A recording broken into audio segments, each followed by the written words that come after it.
안녕하세요. 문보라 두 번째 이야기 시작하겠습니다. 채널 이름을 딱 정했어요. 문지기에 보이는 라디오를 줄여서 문보라이고요. 문지기는 제 별명입니다. 본명 아니고요. 자세한 이야기는 혹시 궁금해하는 사람이 생기면 그때 말씀드리겠습니다. 오늘은 도자기 액세서리를 만들고 있는 영상이에요. 저렇게 혼자 뽀짝뽀짝 만들고 있죠.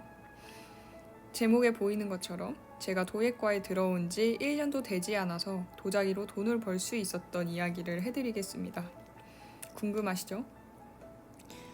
저는 입시미술을 할 때부터 도예과에 와야겠다는 생각을 했을 정도로 도예를 하고 살고 싶다는 생각이 확고했어요. 그래서 도예과에 와서도 1학년 때부터 생계를 유지할 방안을 계속 생각했던 것 같아요. 그러다 보니 자연스럽게 창업동아리 공고에 마음이 갔고 그렇게 창업동아리를 덜컥 신청하게 되었습니다. 작업을 하는 것도 중요하지만 우리가 학부 시절에 공예시장에 대해 공부하고 직접 겪어보는 것이 더 도움이 될 거라고 생각을 했어요. 그리고 그걸 할 수 있는 시간은 저학년 때가 적합하다고 생각을 했어요. 그래서 저는 마음이 맞는 친구들 4명을 모아서 창업동아리를 시작하게 되었습니다. 처음에는 어려움이 되게 많았어요. 저희가 다 처음이잖아요. 그리고 뭐 하나를 하려고 해도 생각했던 것보다 그걸 진행하는데 들이는 노력이 훨씬 많았고 그런 식으로 계속 일이 진행되다 보니까 뭐 기한도 못 맞추는 경우도 허다했고 다 같이 어려워하면서도 으쌰으쌰 했던 것 같아요. 그래서 난간에 봉착했을 때마다 아이템도 수시로 바뀌었고요. 그러다가 지도 교수님의 도움으로 3개월 만에 시작한 지 3개월 만에 아이템을 정하게 됩니다. 그렇게 하나의 아이템에 정착을 하게 돼요. 그렇게 그 아이템으로 창업대회에 나가기 시작했고 상금도 타면서 용돈벌이도 하게 됩니다. 그런데 선생님께서 우리가 연말에는 플리마켓을 할 수 있는 기회가 생겼다. 그러니까 너네가 지금까지 만든 것들을 최대한 활용을 해서 여기에 한번 나가봐라. 그런 말씀을 해주셔서 저희는 처음으로 플리마켓을 준비하게 됩니다. 전공자였지만 저희는 그때까지는 흙을 만져본 적이 없었거든요. 그래서 저는 창업 동아리 때문에 공방을 다녔었어요. 창업 동아리를 도자기로 하는데 만들 수 있는 게 있어야 하니까 공방을 같이 다니면서 동아리 팀장을 했었는데 제 선생님께서 좋은 기회를 마련해 주셔서 그때부터 저희는 플리마켓을 준비하게 되었습니다. 그렇게 해서 약 2달에 거쳐 팀원들과 함께 열심히 도자기를 만들어서 팔았어요. 저희는 팔기 전에 되게 걱정을 많이 했거든요. 뭐 이거 안 팔리면 어떡하지? 우리 이거 안 팔리면 서로 몇 개씩 이렇게 나눠 갖자. 그래서 지인들 선물이나 해주자 이랬는데 거의 다 팔렸습니다.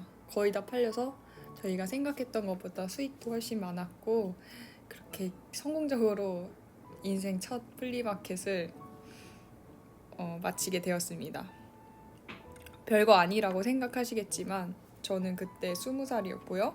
기획부터 창작까지 전부 다 스스로 해본 것이기 때문에 어린 나이에 할 수 있는 가장 좋은 경험을 했다고 생각합니다. 그 이후에도 창업 동아리를 했던 아이템으로 실전 창업을 할 수 있는 기회가 주어졌어요.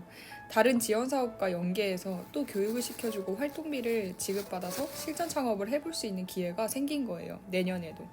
그래서 저는 20살 겨울에 또 다른 지원 사업을 하게 됩니다. 이렇게 끊임없이 기회가 찾아오게 되었어요. 이 이야기의 핵심은 돈을 버는 것 자체가 아니라 제가 신입생임에도 불구하고 어떤 기회들을 어떻게 활용해서 좋은 기회들을 또 만날 수 있었는지에 관한 이야기예요. 저는 지금까지 대학 생활을 하면서 가장 의미 있었던 순간을 뽑으라면 창업 동아리를 했던 순간이라고 말하고 싶어요. 아무것도 모르는 상태에서 도예로 먹고 살겠다는 열정 하나로 무턱대고 시작했지만 내가 생각했던 것들이 정말 현실로 구현되는 과정을 보면서 느끼는 것들이 되게 많았거든요. 그러다 보니 필요하다고 느끼는 교육들을 스스로 찾아 듣게 되었고 그렇게 발전해가는 저를 보면서 자신감이 생겼던 것 같아요. 도예과에 왔는데 1학년 때 학교에서 흙 수업을 하지 않고 이론 수업만 하는 것이 조금 답답했어요. 그래서 1학년 때 집 근처에 있는 도예 공방에 가서 도자기를 배우고 나서부터 흙을 다루는 법을 알게 되고 작품을 하나씩 만들 수 있게 된 거죠. 그렇게 전공 분야에서 할 수 있는 게 생기다 보니까 또 창업 동아리를 꾸릴 수 있었던 거고, 그게 또 다른 기회들을 낳아서 저를 더 넓은 세상으로 데려다 줬어요. 그때 얻은 원동력으로 제가 지금까지 꿈을 놓지 않고 열심히 작업하고 공부할 수 있는 거라고 생각을 해요. 대학에 와서 고등학교 때와 차원이 다른 경험을 많이 하다 보니까 생각의 범위가 순식간에 확장되었어요. 고작 1, 2년 차이밖에 안 나는데도 고등학생 때와는 진짜 차원이 다른 삶을 살고 있거든요. 뭐 친구들 만나서 놀고 이런 거 말고 정말 내면적으로 훨씬 성숙해졌고 제가 성장했다는 걸 제 스스로가 느껴요. 근데 그런 게 경험이 많이 쌓일수록 더 그렇게 생각을 하는 것 같아요.